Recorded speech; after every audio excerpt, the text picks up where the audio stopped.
Okay, hi Dragons. We're gonna do a little lessons on at-home equipment. So you can see my table. I have a list of a bunch of things to do. So the first thing we're gonna work on is a ball. So I would say the easiest thing is if you take a bunch of plastic bags and ball them up. You can make that any size. The other thing you can use is recycle your tissue paper, and then you can either use masking tape or duct tape would make it a little bit heavier. So there you go that. If you need something around to catch with, you can always catch with a trusty hat. If you have a beanbag, you're gonna take an old hat, an old sock, fill it up with some rice or beans if you have it, fold it up, and then you're gonna duct tape it to make yourself a beanbag. A sock ball, these are very popular. You're gonna take either, I actually used a hand towel and put it inside, but you could use another sock or two socks. I would make a knot here, and then you can fling it like that. I know some of my second and third grader friends like that. And for our fine motor skills, all of you either have some PVC around or you have nuts and bolts. And this is something that the kids can put on and screw on like that. That's good for their fingers. You could take this happens to be a gigantic one. You could take a small version of this, take several of them and have chopsticks, and you're gonna use it, and then you can stack them up on top of each other, but you can only use the chopstick. Over here we have a homemade scoop. I used a marker and drew it. I used a razor. You could also use scissors. Children, do not do this by yourself. And this is a half gallon, but you could use a gallon container as well. Over here we have a good old straw and a ball. Now this ball that I have has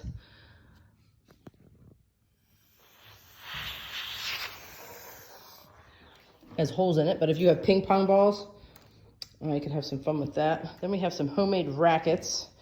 My first one I made out of a box of cereal. And I'm gonna put it on, hold on.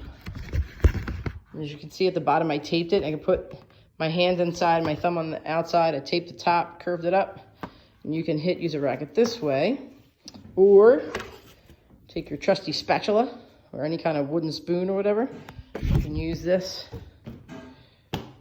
for your balloon, okay? This strainer, I do not have the one with the larger holes, but if you have a plastic strainer, the holes are usually a little larger. You could use pasta and let the kids put through each hole. You could also use, I'm trying to think what they're called. You know what I'm talking about, that go through there. And you have a good old hanger. Could use metal hangers. If you have a metal hanger, I would close the end just so nobody gets hurt. And you could use it as a ring toss. You could put some sticks in the lawn and do some ring toss with that. Over here, I used some tin foil to make a little tiny ball. And over here, I took my collection of toilet paper rolls and paper towel rolls. I'm gonna put it in. Oh, it ended up in the box anyway. Let's see, try again. There you go. And my engineers can make one of those. I took a sock and balled it up, and you can see I have 3 different types of targets. I'm gonna toss it in, then you can toss it in the middle of a turned over stool. And I have something over there. Obviously, the larger the target, the easier it is for the kids. And then I have any collection of bottles that you have, 2-liter soda bottles, milk bottles, water bottles, and you can use to either kick and do bowling or roll and do bowling. Over here, this is one of my fun activities. I actually use the soccer net at school, but have the kids use their fingers and put this on here. You can get clothespins if you do a pickup at Target or Miss you Dragons, Target, dollar stores, places like that. If you have a large wrapping paper roll, you can actually make a bat out of it if you wrap it with duct tape. And if you take you could use that also for limbo.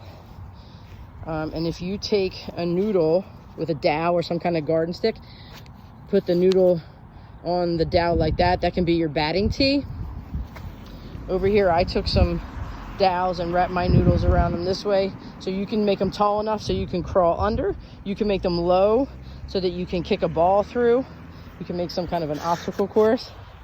And I'll show you about that batting tee. This might be a little long, but there you go. Make it a little shorter and you have yourself a good old batting tee. All right, hope you guys are doing well. If I find more stuff, I'll let you know.